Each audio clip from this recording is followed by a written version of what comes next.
Marcos capítulo 6. Como que é o nome de Marcos, irmãos? Vocês sabem? O nome de Marcos? Nome de Marcos, como assim? É Marcos, né?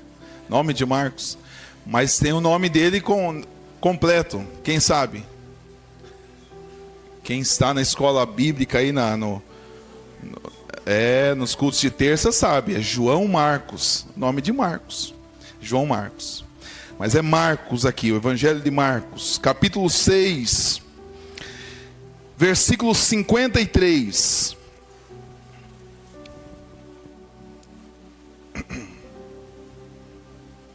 Vocês acharam? Diz assim a palavra do Senhor. Como diz um pregador, sim, diz a Bíblia.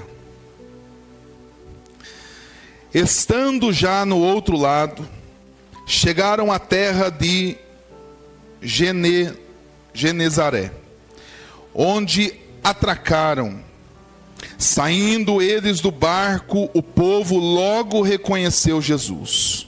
O povo logo reconheceu Jesus.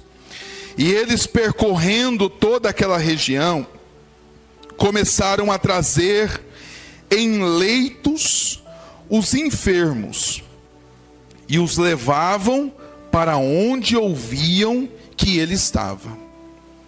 Onde quer que ele entrasse, nas aldeias, cidades ou campos, punham os enfermos nas praças, pedindo-lhe que os deixassem tocar, ao menos na borda de sua roupa. E todos os que tocavam nela ficavam curados. Vamos repetir essa última parte aqui, ó. E todos os que tocavam saravam. Vamos lá? 1, 2, 3. Mais uma vez. Amém. E todos os que tocavam saravam. Quem não tocava? Sarava? Não. Dá a entender que não, né? Os que tocavam, saravam. Irmãos, o nosso Senhor Jesus, o Nazareno, como era conhecido, ele teve o seu ministério dados em apenas 3 anos e meio. Ele, dos 30 aos 33 anos, ele faz o seu ministério. Ele assume, né? O primeiro milagre, quando ele transforma a água no vinho, e ali ele faz um milagre da transformação em um casamento. Ele começa o seu ministério, ele reúne discípulos, ele escolhe pessoas, ele escolhe discípulos. Ele estava passando em um lugar, escolhia Filipe. Passava em outro lugar, escolhia o Levi. Foi no mar, pegou o Pedro, o Tiago e João. E assim ele foi compondo o seu grupo de discípulos, que tornariam-se depois apóstolos da igreja. Esses discípulos acompanharam Jesus, ajudaram Jesus no seu ministério, e aprenderam com Jesus Cristo o reino de Deus. E Jesus, do batismo das águas, quando João Batista revela que ele era o Messias prometido, o Cristo, o ungido de Deus, quando João Batista aponta para Jesus e fala que ele é o Cordeiro de Deus, que tira o pecado do mundo, fazendo uma alusão ao sacrifício do Antigo Testamento, dos cordeiros que se levavam aos templos. Mas João Batista vai dizer que ele, uma vez por todas, é o Cordeiro de Deus, que tira o pecado do mundo, que não apenas tampa o pecado, mas que tira o poder do pecado da humanidade. Jesus Cristo, do batismo ao Gólgota, ao monte chamado Caveira, aonde ali ele é crucificado, morto.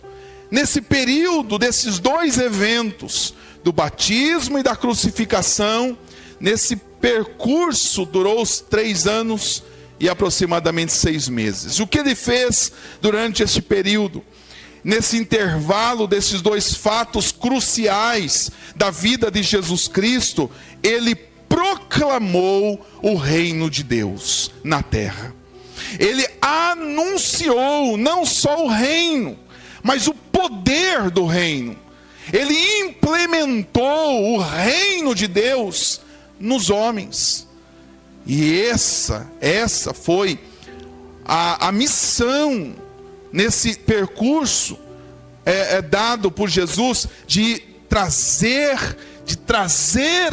o reino de Deus à terra, de trazer a cultura do céu para a terra, para os homens. Ele veio para proclamar o reino, os valores do reino, a ética do reino, a cultura do reino de Deus, que suplanta qualquer outro reino terreno, que é maior do que qualquer outro reino da terra, porque o reino da terra passa, tudo é vaidade. O reino da terra se esfarela, reinos vêm e vão, reis assumem tronos e são destituídos de tronos, mas o reino de Deus, ele é eterno, ele não é temporal, ele não é com data de validade. O reino de Deus é ad eterno, é para sempre. E o propósito deste reino, os valores deste reino: justiça, paz, misericórdia.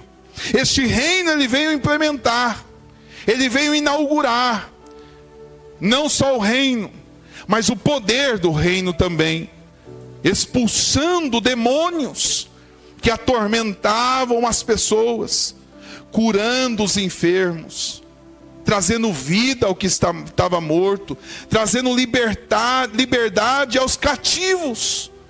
Ele veio com uma missão de cumprir o que Isaías capítulo 61, profeta disse, que ele veio para proclamar liberdade aos cativos, que ele veio trazer paz, que ele veio trazer a alegria às pessoas, mas não uma alegria momentânea, não uma alegria de benécias momentâneas, mas uma alegria verdadeira, espiritual, eterna.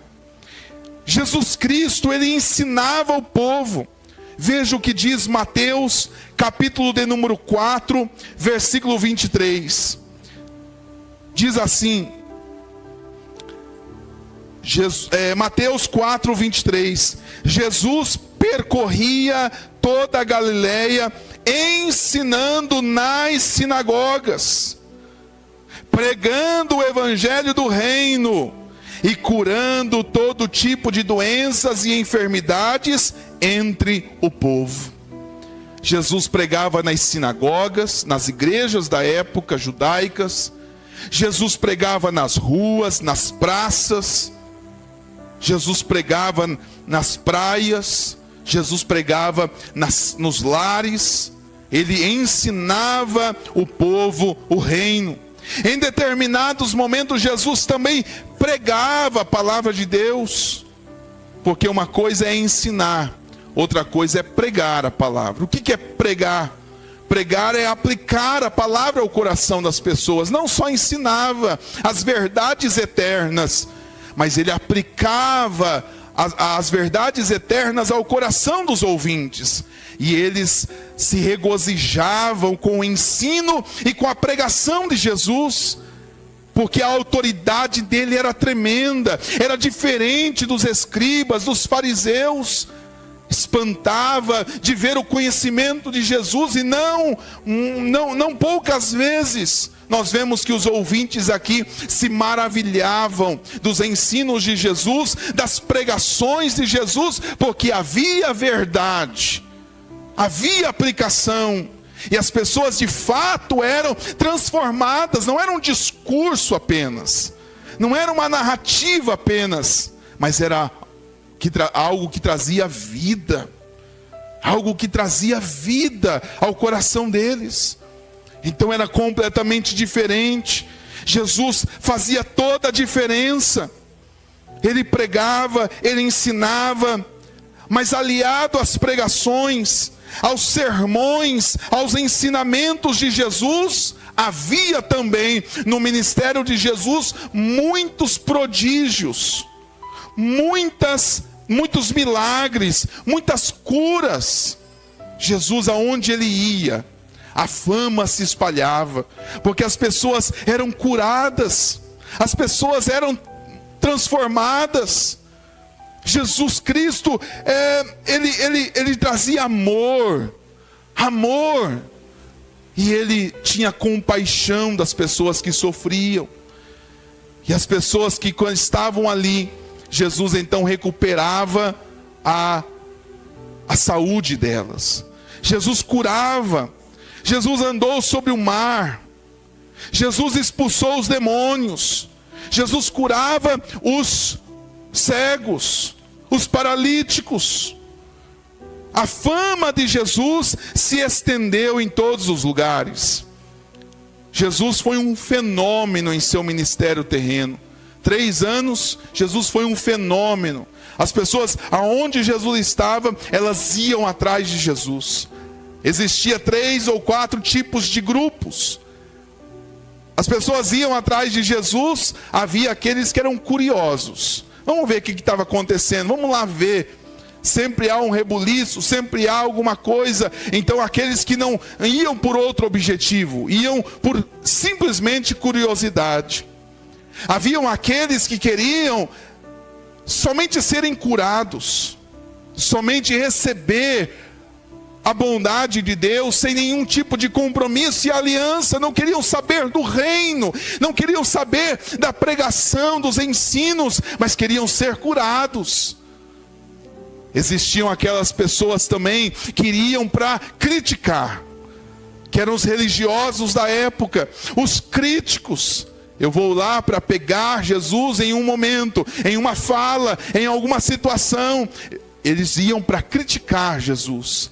Mas havia um quarto grupo de pessoas que queriam uma mudança, que queriam uma transformação, e que entenderam que Jesus era o Messias, o Cristo, e eles seguiram Jesus Cristo por todo o caminho.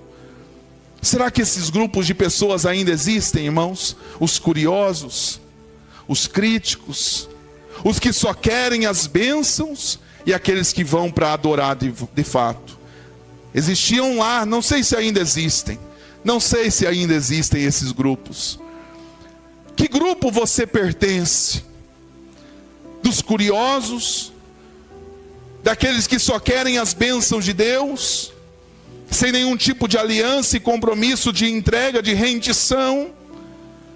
Os críticos?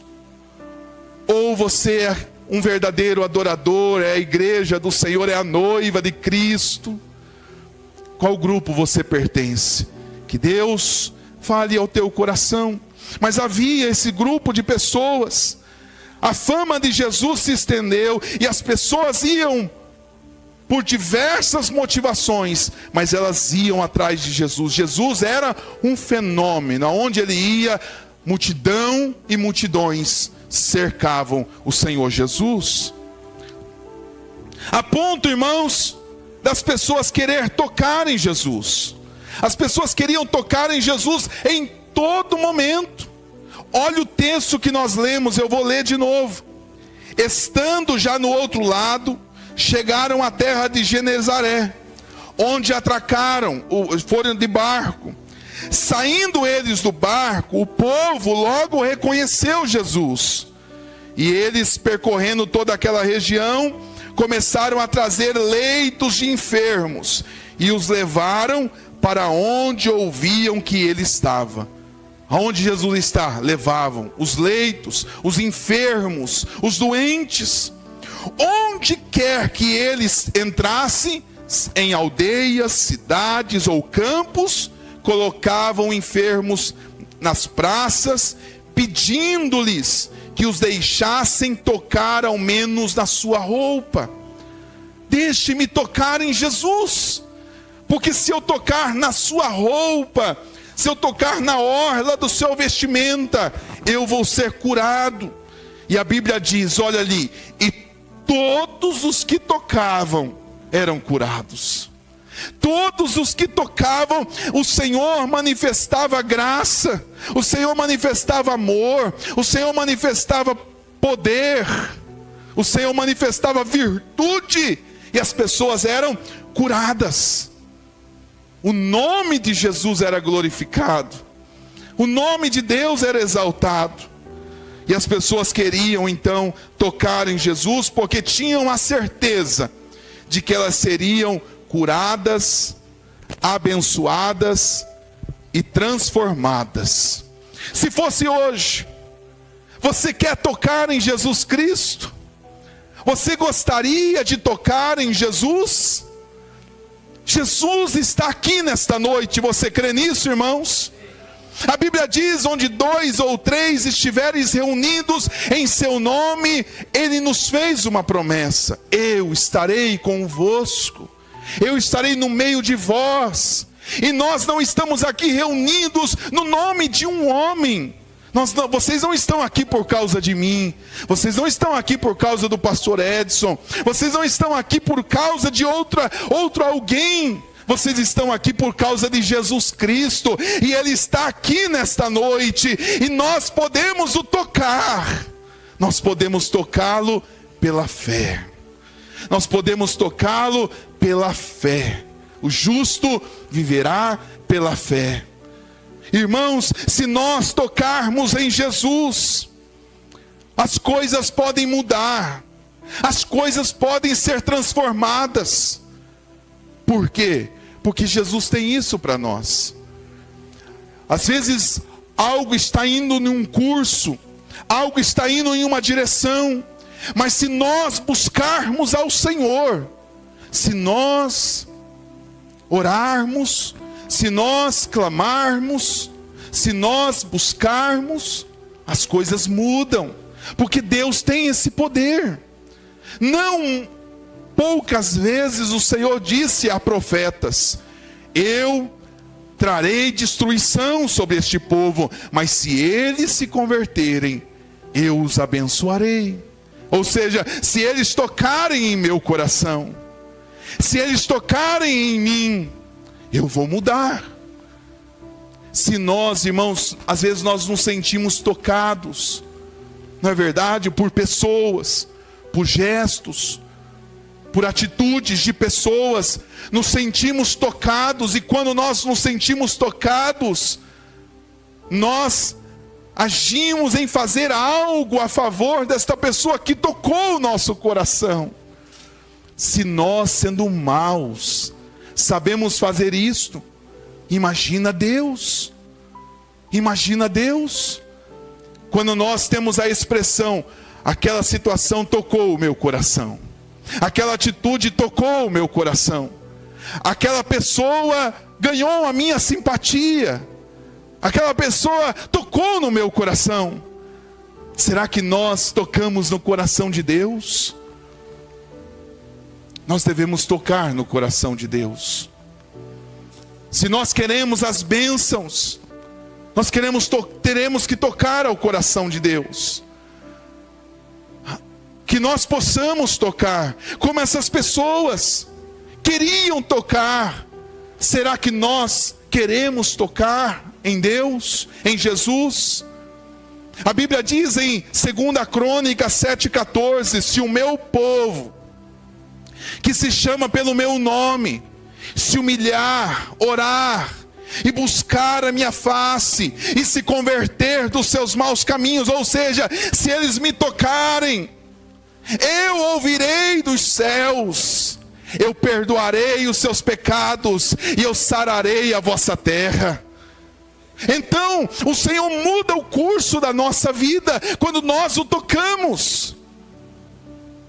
Eu quero pregar para pessoas aqui nesta noite que desejam tocar no Senhor. Eu quero pregar para uma igreja aqui nesta noite que deseja tocar com a sua adoração, com o seu louvor, com as suas súplicas, com a sua oração, com a sua fé. Tocar o coração de Deus, porque quando você tocar o coração de Deus, sairá a virtude dele e as bênçãos do Senhor virão sobre a sua vida. Aleluia! Toca o coração de Deus. Quem quer tocar ao coração de Deus? Toca o coração de Deus nesta noite, meus queridos. Como aquela mulher com fluxo de sangue, 12 anos sofrendo, 12 anos. A Bíblia fala que indo aos médicos, e ela voltava pior. Mas ela pensou, se eu tocar em Jesus, se eu tocar, eu vou ser curada, a minha vida vai ser transformada. Olha que fé esta mulher tinha. Toca o coração de Deus. Eu não sei o que você precisa, eu não sei a tua necessidade, qual é a tua dificuldade, o que você está enfrentando, mas se você tocar ao coração de Deus, as coisas vão mudar. Toca com a tua adoração, toca com o diferente. Certa feita, Jesus estava dentro de uma casa, ensinando as pessoas a palavra, o reino, e chega uma mulher do nada, e o que ela faz? Ela pega um perfume do mais caro que ela tinha, um perfume caríssimo, o melhor que ela tinha, de precioso, de valor. E tudo estava ali no protocolo, tudo ali estava ali tudo estava ali na ordem, mas ela quebrou o protocolo, ela quebrou a ordem, ela não estava nem aí para a etiqueta, ela não estava nem aí para a ordem daquela reunião. Ela chega e quebra aquele perfume nardo puro, e ela coloca nos pés de Jesus, e ela lava os pés de Jesus, e ela enxuga os pés de Jesus com os seus próprios cabelos. Meu querido, as pessoas ficaram espantadas e disseram, mas esse perfume é muito caro.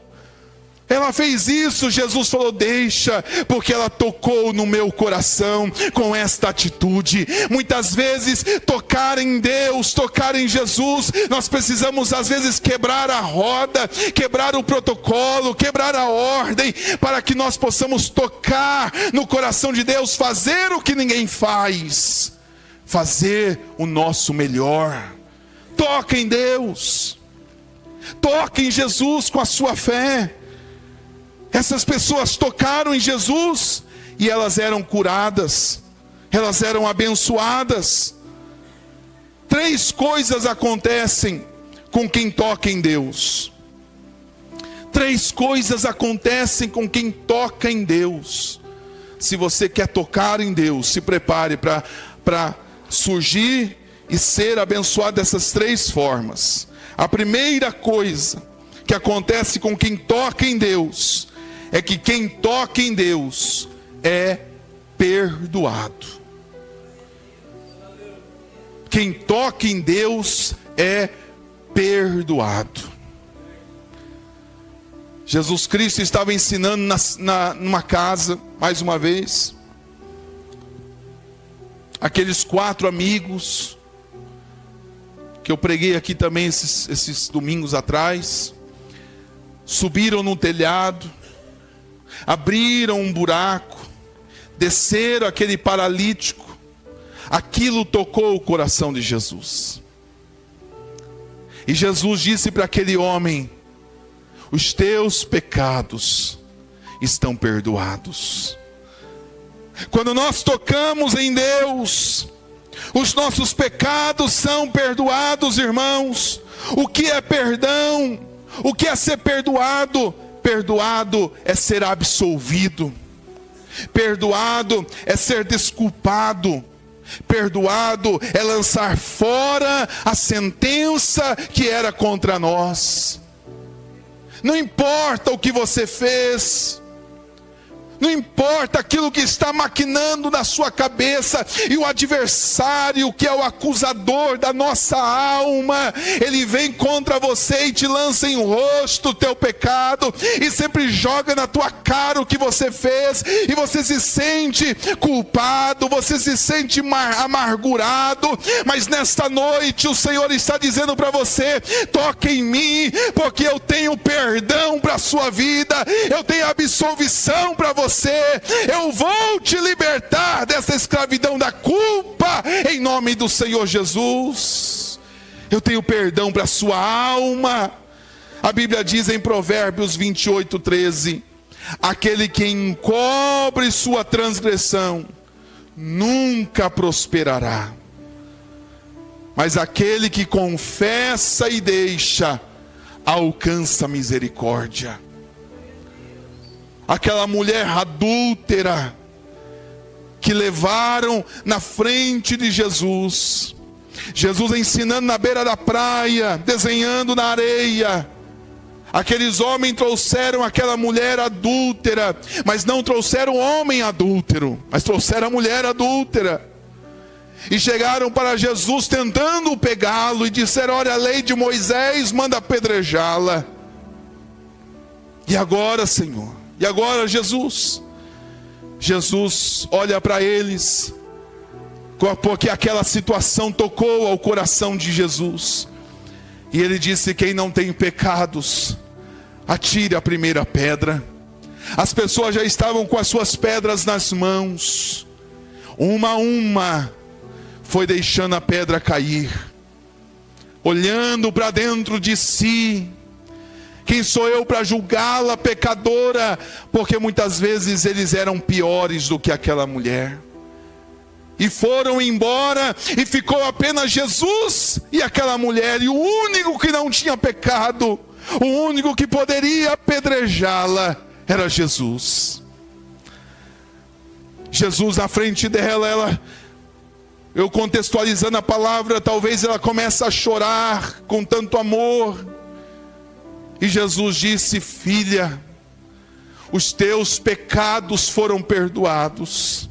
Se a religião te acusa, se os homens te acusam, se as pessoas não te perdoam, se as pessoas sempre lançam em rosto o teu pecado, eu estou aqui para perdoar você. Vai em paz, vai e não peques mais. Deus tem perdão para nós. Deus tem perdão para você. Alguém sempre pode jogar em teu rosto o que você faz, mas se você tocar em Jesus, Ele vai te perdoar, e tudo isto acabará, e você será livre de toda culpa deste pecado, porque o Senhor tem perdão para a sua alma. 1 João capítulo 1 versículo 9: se dissermos que não temos pecados, nos fazemos pecadores pela mentira. Mas se confessarmos os nossos pecados, Ele é fiel e justo para nos perdoar dos nossos pecados e nos libertar de toda a nossa iniquidade. Deus tem perdão para você. Deus tem perdão para a sua alma. Em nome de Jesus, toque nele. Nessa noite, se você tocar em Jesus Cristo, você vai sair daqui livre, leve, na presença de Deus, porque o Senhor vai tirar este fardo pesado da condenação nos teus ombros, e Ele vai jogar por terra, e você vai sair daqui cantando, livre, porque o Senhor te ama, e o Senhor tem perdão para você. Amém? Quem toca em Deus é perdoado. Quem toca em Deus, o Senhor pega os teus pecados de outrora, da vida velha, e lança no mar do esquecimento. Ele não lembra mais. Você é uma nova criatura em Cristo Jesus. Ele não lembra mais. Ele te perdoa. Ele te perdoa. Quem toca em Deus, além de perdoado, quem toca em Deus também é restaurado. Marcos capítulo 8 versículo 22 Marcos capítulo 8, versículo 22 ao 25, diz assim: então chegaram em Betsaida e trouxeram um cego e pediram a Jesus. O que pediram a Jesus? Que o tocasse. Olha aí o toque. Toca nele, Senhor. Toca. Aí Jesus, tomando o cego pela mão, levou-o para fora da aldeia, cuspiu nos olhos do homem e, impondo as mãos, perguntou: você vê alguma coisa?